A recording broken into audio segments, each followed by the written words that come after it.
Yoshiki comes to visit Hikaru bringing a watermelon. He remembers how the real Hikaru used to love eating them, and even believed that if you swallowed a seed, you could turn into a watermelon person. When Yoshiki enters the room and sees Hikaru sleeping, he doesn't wake him, just stands nearby watching. Later, they eat watermelon and laugh like they used to.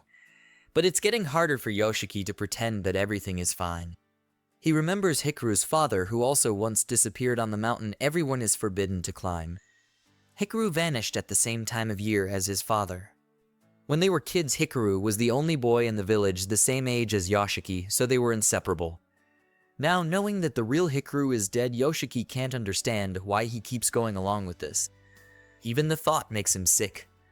While Hikaru sleeps, Yoshiki finally decides to write to Rikurabayashi, a woman who can see spirits. But when he steps out of the room for a moment, Hikaru reads their messages. He becomes curious, who is this woman Yoshiki talks to about him? Later, Yoshiki meets Rikurabayashi and tells her everything. She admits that the terrible events in the village are directly connected to the being that took his friend's place. She's terrified and wants to leave. Yoshiki doesn't know what to do next. After class, he stays alone at school. He remembers Hikaru's words that he doesn't want to kill him, which means he could. And what even is he?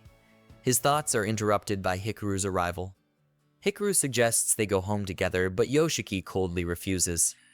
Hikaru apologizes, thinking he upset him, but when Yoshiki pushes him away again and calls him a monster, anger flares up inside him. He demands answers. Where did Yoshiki go without him on the weekend, and why was he texting some woman? They never had secrets between them. Yoshiki replies that it was only like that with the real Hikaru. Hikaru grabs his hand too tightly and whispers that he understands everything but can't exist without him. His body starts to melt, turning into a shapeless black mass. It always happens when he gets emotional. The mass wraps around Yoshiki, seeping into him. Yoshiki is overwhelmed by an intense, almost painful pleasure. A few minutes later, Hikaru pulls back, regains his human form, and leaves. Before going, he asks Yoshiki not to hate him. The next morning, Hikaru doesn't come to school. After class, Yoshiki rushes to his house and finds him crying. He apologizes. No matter how hard he tries, he can't hate him. He looks at him with eyes full of love. Hikaru enthusiastically discovers the new human world. Even the simple act of feeding a cat fills him with a flood of emotions. Classmates Yuki and Asaki chat cheerfully after school. As they part ways, Asaki asks her friend not to cross the railroad tracks. Yuki trusts her. Her intuition has never failed her.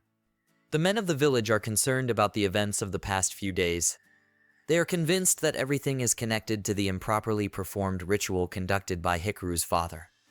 Additionally, they are uneasy about the reliability of the spirit-repelling specialist Tanaka. At that moment, Tanaka stands by the door, eavesdropping on their conversation. He then sits down beside the men and demands that they tell him the whole truth about the ritual which has been performed in the village for over 300 years. Meanwhile, Hikaru and Yoshiki, along with his sister, enjoy themselves at the summer festival, sampling various treats. At the temple they head toward, Hikaru attempts to overcome the barrier set up by Tanaka but fails.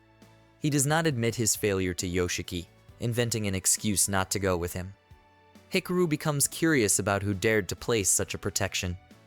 Tanaka leaves his companions and sets out to search for the spirit that damaged the barrier. He senses that the entity is nearby. Hikaru and Yoshiki sit by the river and chat.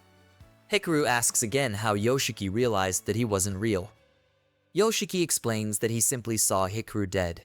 He recalls that fateful evening. Despite his mother's protests, he went searching for his friend. He wandered through the forest with other rescuers and eventually came across Hikaru's body.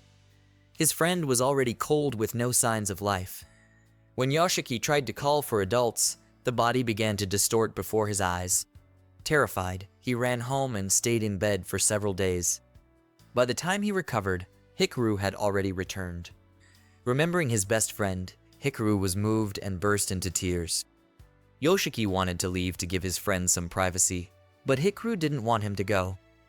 Yoshiki promises that even if he cannot replace his friend, he will always protect him and fulfill any request Hikaru makes. After investigating the area, Tanaka confirms that the entity had been at the festival but has now disappeared. He cannot understand how it moved unnoticed among the people. It's entirely possible that it assumed someone else's form.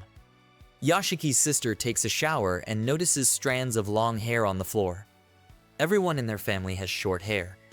Curious, she reaches for the strands, but they slither away. Then she senses the presence of something invisible moving wildly through the room. The girl hurriedly dresses and runs out of the bathroom screaming. At school, Hikaru asks Yoshiki if he wants to try touching him again. They close themselves in the classroom and Yoshiki cautiously reaches out to Hikaru. This time it's not as frightening as it was the first time. Hikaru responds by sending his roots into Yoshiki.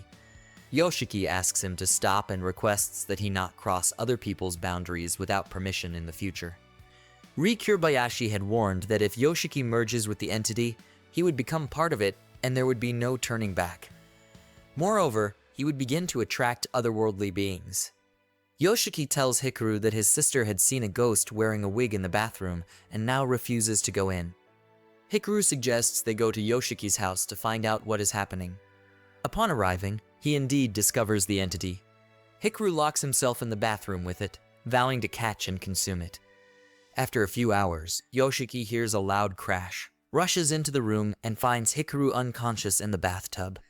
He leaps to help his friend, but falls into the tub as if into an abyss. Yoshiki then finds himself in an unreal world, seeing himself and Hikaru as children fighting each other. In the real world, he is drowning Hikaru in the bathtub and bites his hand. The entity has possessed Yoshiki. When it leaves his body, Yoshiki regains consciousness.